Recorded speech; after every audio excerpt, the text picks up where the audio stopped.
PM Narendra Modi की ये तस्वीरें तुर्की के राष्ट्रपति रजब तैयब एर्दोगन की नींदें उड़ा देंगी। सिर्फ तुर्की के राष्ट्रपति की ही नहीं, बल्कि तुर्की के यार पाकिस्तान की भी, क्योंकि पीएम नरेंद्र मोदी ने साइप्रस के दौरे के दौरान उस जगह जाने का फैसला किया जिसे लेकर साइप्रस और तुर्की का बड़ा विवाद है। मोदी जी, आपको जान के बड़ी हैरानी होगी, कहां गए हैं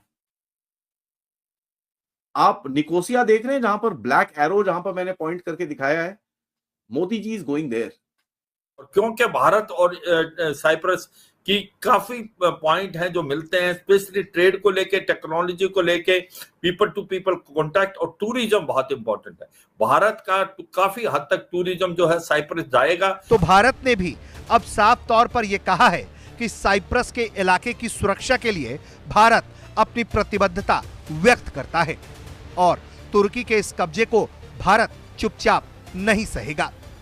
telling Turkey on his face कि साहब तुम कश्मीर कश्मीर इधर उधर बोलते हो, हम बोलते नहीं है, हम तुम्हारे आगे आके सामने आके खड़े होते हैं, बोलो क्या करते हो तुम। देखिए, इंडिया को यूएन ही नहीं दे रहा, पूरी दुनिया इंपॉर्टेंट देता है और उन्हें देना पड़ेगा, उनकी मजबूरी है दुनिया की, क्योंकि हिंदुस्तान पांचवी बड़ी इकोनॉमी से तीसरी इकोनॉमी का सफर तय किया और तीसरी इकोनॉमी तक तकरीबन वो पहुंच चुका हुआ है हिंदुस्तान।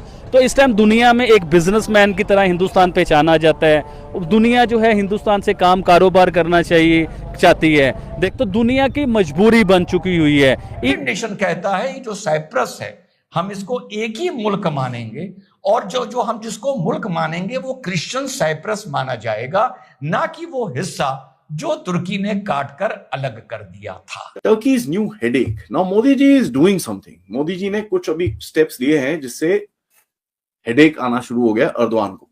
ठीक है, मेरा ये कहना है, let's study that headache and let's see और कहां इसको थोड़ा दर्द दे सकते हैं हम लोग। भारत ने साइप्रस गणराज्य की स्वतंत्रता, संप्रभुता, क्षेत्रीय अखंडता और एकता के लिए अपने अटूट और निरंतर समर्थन को दोहराया है। इस संबंध में दोनों पक्षों ने सार्थक वार्ता की बहाली के लिए एक अच्छा वातावरण बनाने के लिए एक तरफा कार्रवाई से बचने की आवश्यकता पर जोर दिया है। यानी कि सीधी चेतावनी तुर्की को है कि वो एक तरफा एग्रेशन दिखाने से बचे, वरना इसका अंजाम अच्छे नहीं होंगे, क्योंकि तुर्की को सबक पाकिस्तान से लेना चाहिए। भारत ने जब पाकिस्तान पर कार्रवाई शुरू की तो पाकिस्तान 8 घंटे भी भारत के आगे टिक नहीं पाया। भारत मोदी जी, आपको जान के बड़ी हैरानी होगी, कहां गए हैं आप? निकोसिया देख रहे हैं, जहां पर ब्लैक एरो, जहां पर मैंने पॉइंट करके दिखाया है, Modi ji is going there.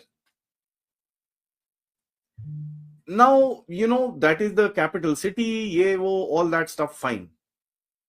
पहले तो इतना छोटा सा कंट्री है, so if I show it you on the world map you will be shocked.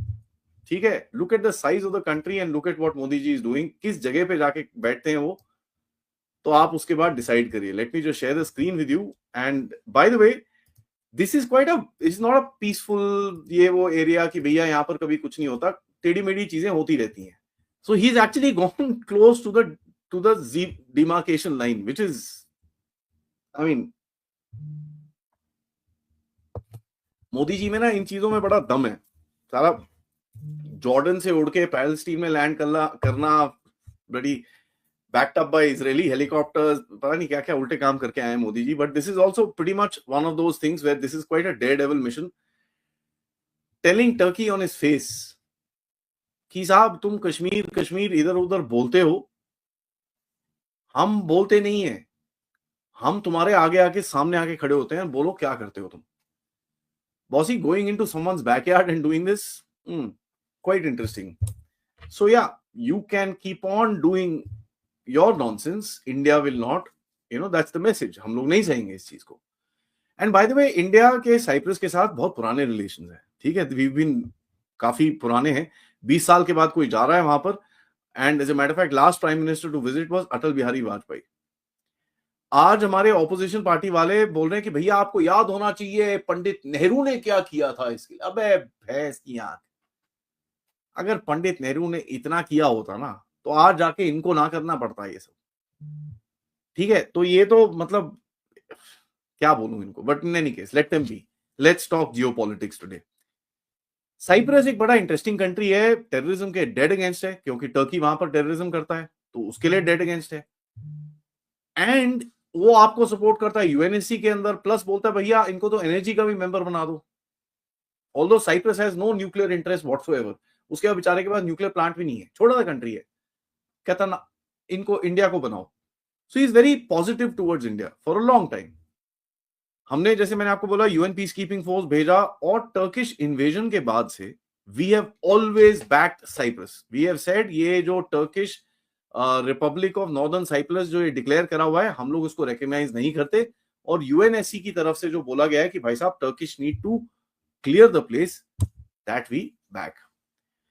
And देखिए जो भी आपका पोजीशन रहा है is also because of your interest in the Mediterranean, ठीक है, और आपका ये इंटरेस्ट मेडिटेरेनियन रीजन में और भी बढ़ेगा आगे जाके, क्योंकि अगर आपका ट्रेड रूट जाएगा वहां से, तो ट्रेड रूट जाएगा तो उसको सिक्योरिटाइज करना है, सिक्योरिटाइज करना है तो आपके पास लोकल पार्टनर्स होने चाहिए जिनके साथ आप डिफेंस एक्सरसाइजेस करते हैं, सेल्स करते हैं, all that stuff that you do.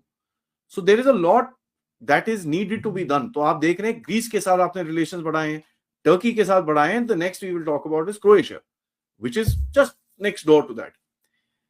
Now देखिए साइप्रस खैर तो नहीं है, बट साइप्रस के नॉर्थ में जो ग्रीस एंड ये जो कंट्रीज हैं, Croatia and all these countries are there, they are all part of the Balkans, and Balkans एक बहुत हिस्टोरिकल रीजन है यूरोप का, ठीक है। It's been a very action packed region, turmoil होता है वहां पर, but it is also the gateway to Europe, ठीक है, ऑलवेज। नाउ साइप्रस एक बड़ा की कंट्री है क्योंकि उसकी एक तो पोजीशनिंग बड़ी जबरदस्त है, right in the bloody middle of the Mediterranean, Turkey के साउथ में। अगर आपका वहां पर कुछ एक बेस बूस बन जाता है, और if you are able to get some good hold in that country, you will have good standing, क्योंकि अगर आपका हाइफा से बाहर चीजें निकलती हैं, you can securitize that entire area। Cyprus का लिंक है इजराइल के साथ, ठीक है, एंड ग्रीस के साथ एक ट्राइलैटरल फॉर्मेट पे वो सिक्योरिटी डायलॉग्स करते हैं to keep that region, because Turkey and Greece का रिलेशंस अच्छे नहीं है, ठीक है। बोथ आर नेटो मेंबर्स, दोनों के पास F-16 है, एक दूसरे के ऊपर उड़ाते हैं वो। They've had dog fights, they regularly have dog fights in the sky, firing शायरिंग भी हो जाती है उधर पे। And northern Turkey, southern Greece के पास एक थेस करके जगह है जहां पर काफी एक पुराना हिस्टोरिकल इनका एक कॉन्फ्लिक्ट वहां पर भी है। आज इतना खैर नहीं है, but you know there are Turks in Greece and Greeks in Turkey, so there's a lot of hoopla in that area। And ये वही है, those British lines that were drawn बेवकूफी की तरह से, पॉपुलेशन को सेटल नहीं करा, लाइनें खींच दी ओवरनाइट, किसी को कुछ नहीं पता। एंड those conflicts जो नीचे सदर्न टर्की के अंदर जो कुर्दिस्तान की कॉन्फ्लिक्ट है वो चली जा रही है 70-80 साल से, people are fighting, dying, it's terrible, you know. So that whole thing is a complicated affair वहां पर। एंड टर्की क्या है, इस्लामिज्म यूज करके सब पे प्रेशर डालता है, so there is a common enemy. तो आपके पास आपको एक एक्सक्यूज मिलता है कि कहीं जाके कुछ करिए। आज मोदी साहब ने काफी सारे मेमोरेंडम ऑफ अंडरस्टैंडिंग साइन करी है। Some people are saying some defence relations will also get built up. UPI के बारे में बात करी है आपने, यूरो बैंक साइप्रस का यहाँ पर अकाउंट खुलेगा। And by the way let me tell you, Cyprus has extremely high per capita incomes, extremely high, $30,000 or something like that. They are a rich country. As a matter of fact, they are the 8th largest FDI investor into Bharat. 8th largest. बीच में आपस में रंजिश शुरू हो गई। उसके बाद world war 2 खत्म हो जाती है। वर्ल्ड वॉर 2 खत्म होने के बाद जो यहां पे चर्च था, ग्रीक ऑर्थोडॉक्स चर्च, उसने ये मुहिम स्टार्ट करी साइप्रस में कि हम ग्रीस के साथ जाके यूनिफाई होना चाहते हैं। 1950 आते आते ग्रीस ने भी इस चीज को हवा देनी शुरू कर दी। तो ये जो साइप्रस की कैंपेन थी, जो ये चलाई जा रही थी, जो ये कह रही थी कि हमें ग्रीस के साथ मिलना है, हम ओरिजिनली जो नेटिव थे, हम क्रिश्चियंस थे, हमें क्रिश्चियंस के अधीन आना है, ग्रीस के अधीन आना है।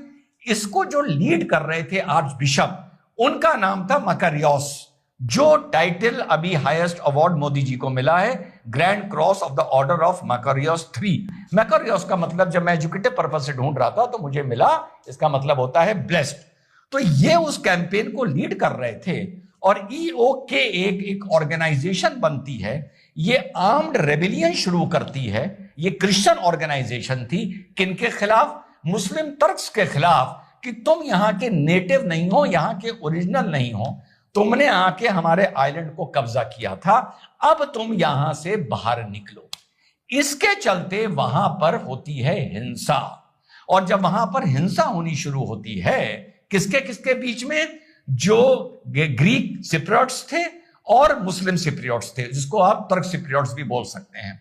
जब यह हिंसा होती है तो 1974 में तुर्की इसमें मिलिट्रीली इंटरफियर करता है और इस आइलैंड को काट के 2 हिस्से बना देता है। जो सदर्न हिस्सा था वो क्रिश्चियंस के अंडर जो मेन बॉडी है वो आ जाती है, और लगभग 25% जो हिस्सा था वो मुस्लिम सिप्रियोट्स, जो अपने को अब नेटिव कहने लगे थे वहां का, उनके पास चला जाता है।